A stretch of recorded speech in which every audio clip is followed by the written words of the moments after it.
Assalamualaikum warahmatullahi wabarakatuh. Assalatu wassalamu ala asrafil anbiya mursalin sayyidina Muhammad wa ala alihi wa sahbihi wasallam ajma'in.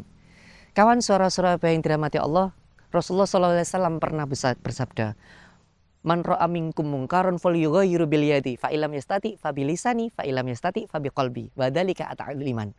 Kata Kanjeng Nabi, kalau engkau melihat kemungkaran, maka pastikan engkau mencegah kemungkaran itu dengan tanganmu. Artinya, kalau kita punya kekuatan, cegah pakai tangan. Jangan sampai kemungkaran itu sampai merembet kemana-mana.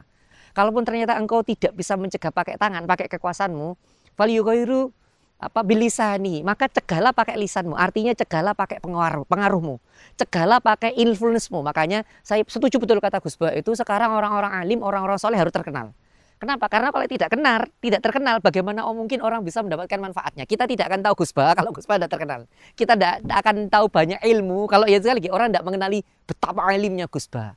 Nah, termasuk ketika Anda ingin nahi mungkar, ingin mencegah kemungkaran seperti hadisnya Kanjeng Nabi ini, mau tidak mau, itu Anda terpaksa terkenal. Karena kalau Anda tidak terkenal, itu Anda mau nahi mungkar itu susahnya minta ampun.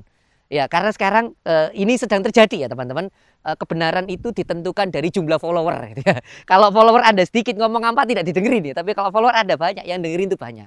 Nah, termasuk kalau tahu kemungkaran-kemungkaran, ya kita bisa mencegahnya. Yang lagi rame beberapa kasus terakhir ini kita tahu, maaf kalau bahasa saya kurang sopan, ada kasus seorang guru melakukan pelecehan asusila terhadap murid-muridnya. Dan kita tahu itu ada beberapa kasus, bukan hanya di pendidikan umum sekolah, tapi juga ada di pendidikan pesantren yang kita tahu oknum-oknum seperti ini akhirnya memperburuk citra, memperburuk nama institusi sekolah atau pesantren. Nah, yang bisa kita lakukan apa Ustadz? Yang bisa kita lakukan adalah nahi mungkar. Kalau sudah jelas-jelas ini salah, jangan gunakan kata-kata, oh kita harus menghormati guru. Oh enggak, ini salah, jangan dibenerin. Ataupun sebaliknya, kalau misalnya kita tahu ini salah, jangan pakai kata-kata ini seorang kiai loh, tetap ini salah. Kalau sudah jelas terbukti ini perbuatan asusila, maka mau tidak mau ini harus dibenerin. Saya pernah baca salah satu LBM, Lembaga Basul Masil PBNU, itu sudah jelas betul ketika membahas tentang kekerasan asusila terhadap anak kecil itu bukan hanya dosanya harus dibalas di akhirat, itu harus dibalas di dunia juga. Bahkan sampai Basul Masalnya NU itu mengeluarkan begitu. Kalau bisa itu harus dihukum saat ini juga. Kenapa? Karena ini kita harus nahi mungkar supaya tidak terulang kesalahan-kesalahan yang serupa. Kita tahu betul ya, Al-Quran ngomong la taqrubu zina, jangan mendekati zina. Lah zina saja sudah dosa, sudah haram. Apalagi ini, maaf, perlakuan yang tidak baik terhadap anak-anak yang di bawah umur. Zina saja sudah dosa, apalagi perlakuan asusila terhadap anak-anak yang di bawah umur. Kita tahu ya, Nabi Lut itu alim. Nabi Lut itu orang yang sangat soleh. Tapi ternyata istrinya tidak masuk surga. Gara-gara apa? Istrinya pendukung lagi bete. Anda tahu ya lagi bete ya, saya namanya nyebut itu ya. Tapi intinya istrinya Nabi Lut itu tidak masuk surga karena gara-gara pendukung lagi bete.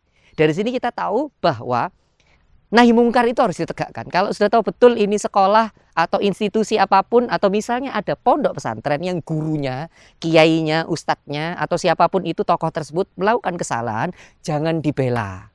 Jangan dibela. Jangan mengatasnamakan, oh ini pondok besar, oh ini sekolah besar. Nah, kalau memang salah, jangan dibela. Kenapa? Karena nantinya ini malah akan memperburuk citra, akan membuat jelek nama sekolah atau pondok tersebut. Padahal kita maunya anak-anak kita ini sekolah dengan nyaman, mondok dengan nyaman, supaya apa? Supaya mereka menjadi penerus bangsa, mereka menjadi pemimpin besar, dan juga yang dari pesantren menjadi alim-alim ulama. Maka kita sekarang bertugas untuk menjaga, sama-sama menjaga supaya institusi-institusi tersebut itu sama-sama memberikan pendidikan terbaik. Maka kalau lihat ada sesuatu yang baik kita dukung, lihat sesuatu yang negatif kita harus tegakkan nahi mungkar.